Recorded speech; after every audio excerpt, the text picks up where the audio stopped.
Hello, everyone. This is Peter Oliver, and this is The Burning Question. Today, I have the pleasure of talking with Tony Marrero from Wakefield Biochar.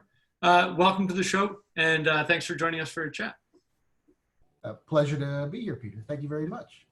Wakefield is an interesting story for a lot of different reasons, but I think primarily because, at least to me, because you've had a lot of success kind of getting into retail and putting yourself in the position of selling biochar directly to consumers through both big box stores and other places.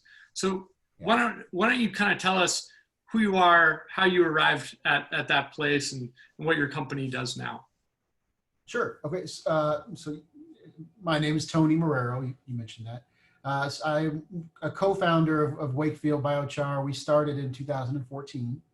The idea of biochar was new to me, and I learned rapidly how much I really liked the product itself. And experience personally was using it for something in my front yard. And my background is actually in marketing associated to retail, frankly. So there was some natural progression there as far as how Wakefield got into retail, to answer your question. But the company itself really began as this conscious acknowledgement of what biochar can do, and then looking for how it is, how can we get that out to these different people that can apply biochar in a way that's relevant and beneficial. And we found these different markets. Retail happens to be one of them. Right. Great. So can you describe a little bit, like, where does Wakefield fit in the process of this whole thing? Do you guys make biochar? Do you process feedstock? Where are you in the field? Yeah. So absolutely. So it's a great question, and so where we are is we've been growing quite a bit year to year, and honestly very excited about what 2021 looks like for us already. And in that growth, we started really making sure that we could stay in business as we learned. And so we have not, we were not initially manufacturing on our own. We were partnering with companies that were essentially making biochar and didn't know it. And a lot of it comes from waste to energy models, where there's this notion of using organic matter to create energy. And that's had its ups and downs. And we talked to a lot of companies like that, and ultimately found some supply that really fit what we thought was the right criteria for Wakefield, in that it's consistently made, it's at a high quality.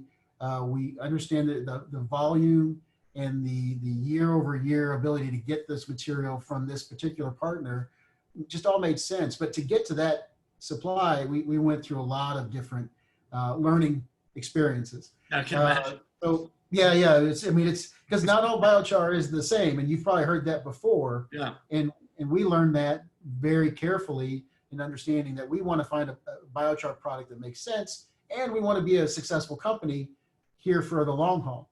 So we are in the process now of the manufacturing or sourcing manufacturing equipment and scaling up in what we're doing. But truthfully, we found partners that had already invested in the equipment, mm-hmm. and worked with them to nuance what they're doing to provide a product to us. And that's what we've got so far. And then we take that biochar material, and for example, we're blending it with compost. Mm-hmm. We're looking at it in ways that we feel are appropriate for an end user, and selling into that market where we think it's a place that Wakefield can be successful. Right. So when thinking about this, I kind of imagine, initially, when you started out, I imagine the focus was more on raw biochar, unmixed biochar. And I imagine it's gotten more sophisticated. Can you break down the different elements of your business? Do you sell mostly bulk raw biochar, or, small package raw biochar? Or is more of the market in mixed biochar, compost and things like that? Yeah, it's seasonal, and as each year it's growing, or the division between a blended biochar or inoculated biochar versus just the raw material is changing. Mm-hmm. But I'll say at this point, um, I would say the majority of material, let's say it's just for a number, 60%, Yeah. 65% is raw material that we've packaged either as a small bag or in bulk to an end user, Right. whether it be the retailer or a landscape supply company or whatever it would be. And then the rest of it would be some sort of blended or inoculated material that we manage for certain projects, whether it be Department of Transportation needs a lot of material to help take care of trees along the highway, Right. for example, Mm-hmm. or landscapers need a blend. We have a product we call Hero that we love. It's 80% compost, 20% biochar, and frankly, it's for the lazy gardener, which is me. Right.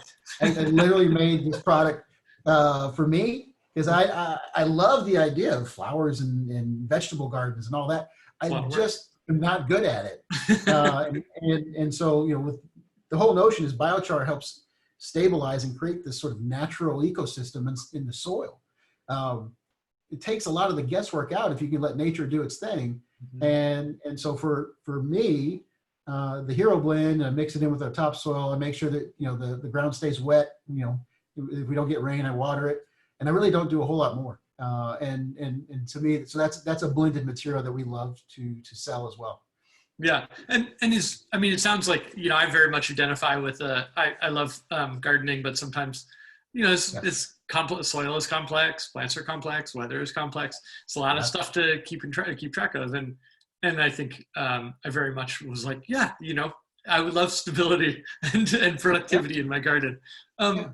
Is that do you see that kind of being the future of retail biochar when someone goes down to Lowe's or Home Depot or something? Well, yes and no, because there is there are levels of sophistication in how we all handle our yards, our gardens, and even the bulk sales as well. There are levels of sophistication, and I think biochar can be that sort of standard practice soil amendment that everybody wants to use. Mm-hmm. Well,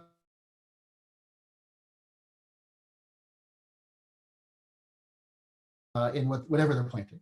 And I feel like we want to create that common ground, for no pun intended, for everybody with a biochar based product. That's important.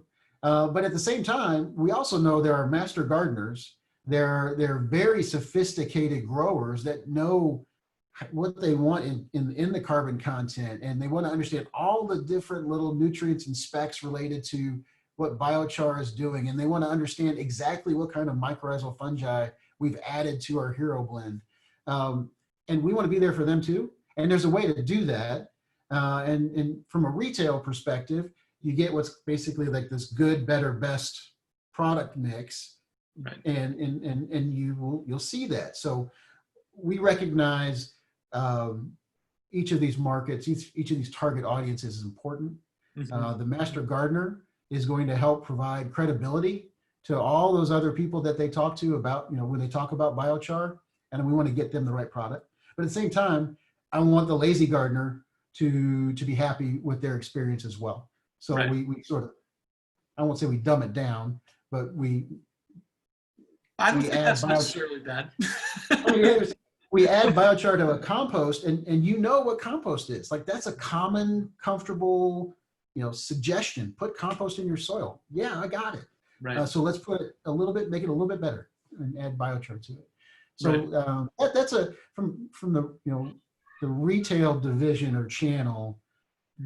That is I think the way to answer your question is that yes, we want biochar as a common ground, a common product, but we also recognize the sophistication of what it can be, and we're in that world as well. And there are others at Wakefield that are not lazy gardeners, that are much more sophisticated and scientists. And I'm a marketing guy, so for me, biochar serves a great purpose.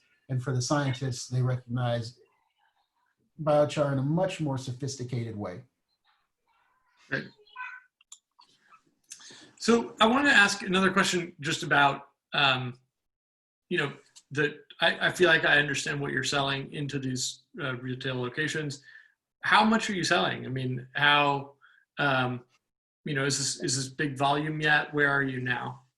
Yeah. And I guess also where do you sell? Is it mostly direct? Is it mostly through third parties? Right. It's this year has been unique, obviously, for everybody Of course. everywhere. And where we were scaling rapidly in bulk business in 2019 and seeing some incredible things potentially happening this year, a lot of those projects got delayed in bulk. And that's understandable, and it is the world we live in. But at the same time, we were all home. We were quarantined. And I think a lot of people found their way into their backyard or their flower bed. And our retail product dramatically improved its sales, which was fantastic. That meant there was awareness of biochar and a demand to use it. And that was really gratifying to see. So as far as I think the question is, how much are we selling and in what way? We've recognized that our business is growing year over year and are essentially now scaling to where we'll provide thousands of tons of biochar into the markets next year. Okay. And some of that hopefully will be, a majority will be in retail. And we sell mostly through e-commerce marketplaces right now. Oh, interesting. Okay. Yeah. So, and I think part of that is we've approached Home Depot, as far as brick and mortar, and Lowe's and Ace and all of these big box lawn and garden stores and chains, and they're very interested. But they've never heard of it. Right. They want to see it work. And so between Amazon and what we're doing with e-commerce and other marketplaces, we're creating essentially a case study, a business, a level of business confidence for them that they can bring in the product to their shelves. We do have some brick and mortar. Excuse me. It's not e-commerce. And again, it's like that's where I have been as a professional since the late 90s, is basically digital marketing and evolving into e-commerce. So part of Wakefield's business is evolving into a path of least resistance for its owners. Like I'm comfortable with that. And I think you'll see other companies in biochar probably doing the same. If you're an engineer, or if you've come from an energy company and you're looking at this as an alternative energy option, you're going to look at what, biomass to energy, and biochar as a byproduct. If you're like me, I understand e-commerce and digital marketing, and that's been a natural opportunity for me. Right. Yeah. So do you think the future of retail for you guys and for the field generally is kind of doing the hard legwork and the education to get into brick and mortar stores, or do you think it's going to kind of stay online? Well, I think it would be appropriate to try to get into these larger brick and mortar, and really it's about you're creating awareness, and sometimes it's very passive. If you're walking through an aisle at Lowe's or Home Depot, and you're in this area that has fertilizers or soil amendments, and the word biochar is big on the shelf, you may not even pick up on it initially. Maybe the second or third time you pay attention to it. And I want the word biochar to be part of our normal conversation. And so one way is to create awareness through our normal day-to-day, gardening lives. So that's part of the retail push. And it also adds confidence when we're talking to larger bulk customers that they're aware of biochar. And matter of fact, they've seen it because their neighbor uses it or they use it in their own home, with their own yard. So there is a real need for me to make sure biochar is a part of our world. And that's not just going to be waiting for larger industry applications for sustainability initiatives. We need to put it in our own backyard. And there's, I think the number is around 130 million acres of backyard space in the United Mhm. States. You know, it's like there's more acreage in your backyard than there is in all the corn fields in the country, right? So that's just it's a massive opportunity. Right. I don't think it's a small notion to suggest that retail should be important, and that's one thing we're pursuing. But it's just part of several different divisions of our business. Yeah. So why don't you run us through that? I mean, I think it's very interesting to see how people who are building biochar-based businesses are trying to capture what I think are in a mature market would be all different businesses, right? You know, soil amendment stuff, some high technology stuff, otherwise, you know, some carbon capture focused material, thing like that. Like, how are you thinking about it, and which ones are you pursuing? Yeah. So soil health is a phenomenal opportunity, and that's that. It's whether it be, and I mentioned landscapers and our golf courses, or um, uh, potentially even like organic farmers and even large ag opportunities.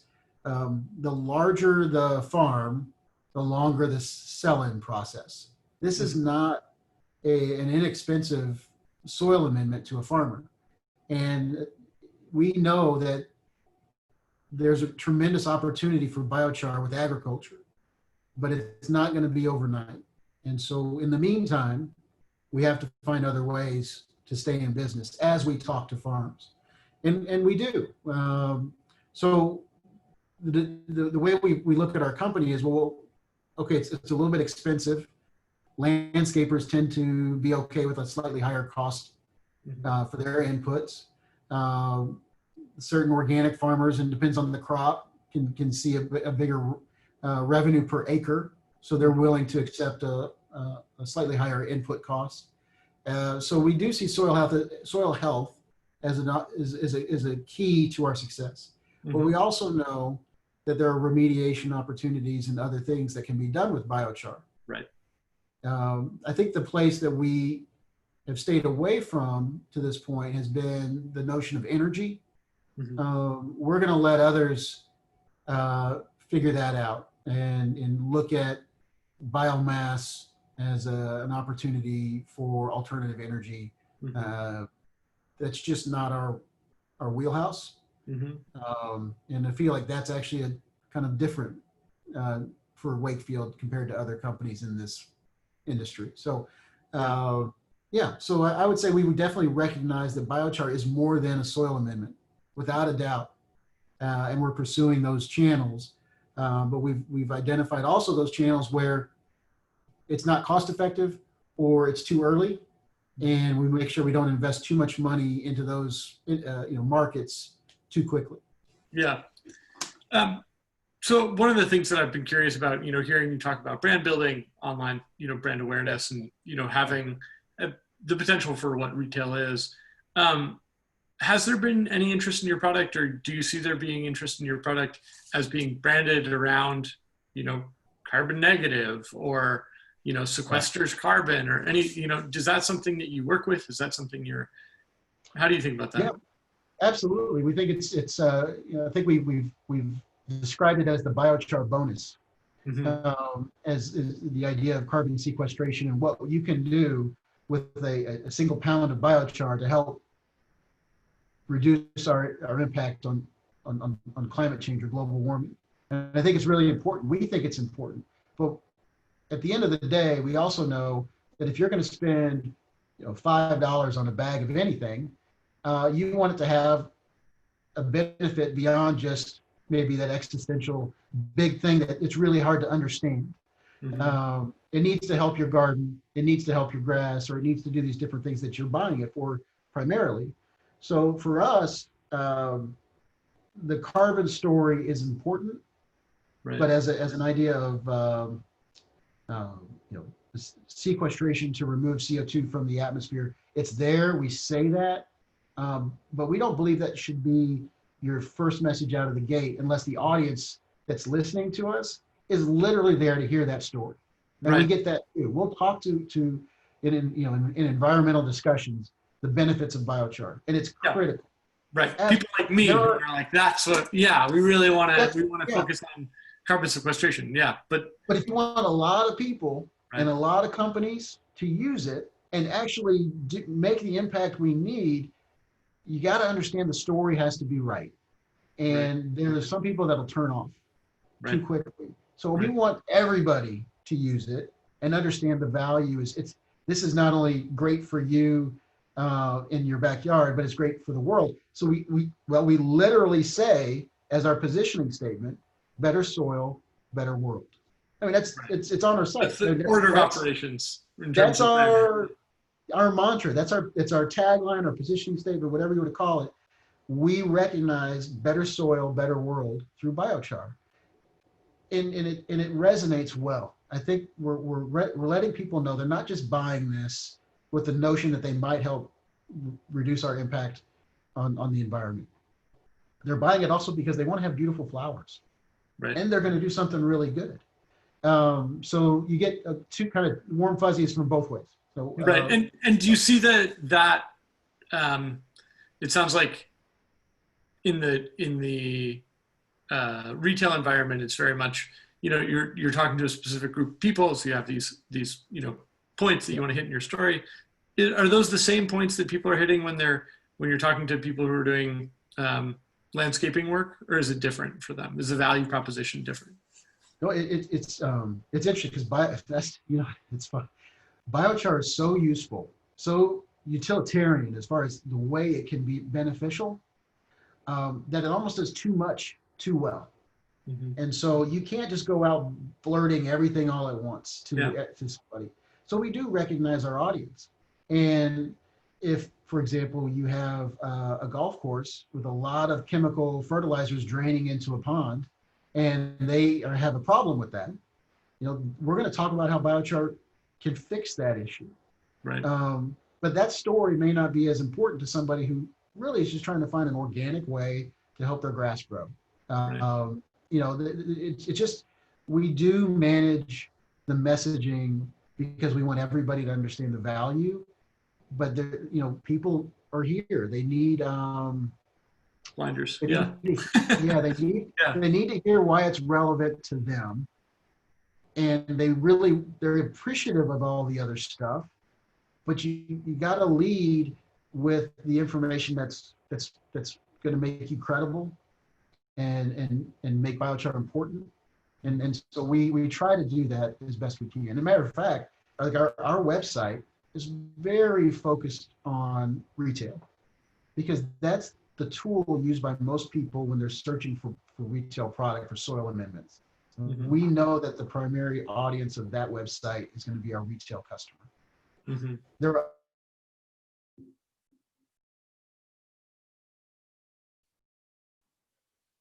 But our forward-facing website understands retail. Right. Okay. All right. Well, so I don't want to. I'm sure I want to give people the opportunity to go and explore your website and find new stuff there. So why don't we talk about kind of what's next for you guys? What's the next big challenge? It sounds like, this year has been difficult for everyone, but it sounds like you guys are trying to do some big stuff this year. Why don't you talk about what's 2021 and 2025 about? Oh yeah. So the reality is we really do have big things happening, not just in soil health. The momentum we have with those other products or other markets outside of soil are just, blowing up. So what we're doing right now is we've got our facility in southern Georgia. We are managing the equipment we need, and essentially we're cleaning house and preparing for a lot of company. So 2021, we're going to be ready to scale very quickly. We are in a mode for we have investors essentially coming in, and we're looking for more. We feel like now is the time to do that. We've been very conservative in how we've grown since 2014. We're like, okay, this is a good time. We're looking for that support from investors to help us manage our growth, and I think that's going to be very successful for us. But what 2021 is going to be for us is an infusion not only of that capital, but also an explosion in resources related to our marketing and how we're approaching different industries with our product. And most importantly, is the volume of material we're going to be able to manage will dramatically increase to, managing thousands of tons of biochar that specialize to different markets takes a lot of resources. And so we're going to be ready. We're excited about that. That's exciting. So are there any particular mile markers that you're trying to hit or product launches that you're trying to hit in the next year that you could tell us about now? Well, as far as product, I don't know how to answer that without. Well, I don't want you to talk about more stuff information than I want to, right? We're going to do some big things, and it's all related to how we're managing our material. We do have some other non-biochar granule focused products coming out this year that are helping not only the Wakefield brand, but also helping our customers use biochar. So we're looking at ways to expand into these accessories around biochar that maybe support the Wakefield, how Wakefield is a part of your organic lifestyle. Right. And yeah, we're looking forward to that. I forget who said this, but it came out of a conversation that I was having with someone that was like, we could be successful enough that biochar becomes people become as comfortable with biochar as they are with compost. Like someone was like, oh, that would be really amazing. So all right, well, thanks so much for taking the time to chat with us. Good luck this coming year. And do you have anything to plug before we sign off? Maybe where we can find you or reach you for any of these if people are interested in your product. Sure. Well, wakefieldbiochar.com, and thank you for asking that. Wakefieldbiochar.com. We'll have information about our product as well as contact information. I can be reached. I'm happy to give out my honestly, my personal email is tony@wakefieldbiochar.com. We want to have discussions like this. We love what you're doing, Peter. This is awesome. Keep telling the story. We want to support you. So thank you very much for having me on. But we're in this for the long haul, and we really want everyone to understand the value of biochar in their world. And this is a great opportunity to share some of that message. So thank you. All right. Well, thanks, Tony. Talk to you soon. Good luck. Bye now. Thank you. Bye.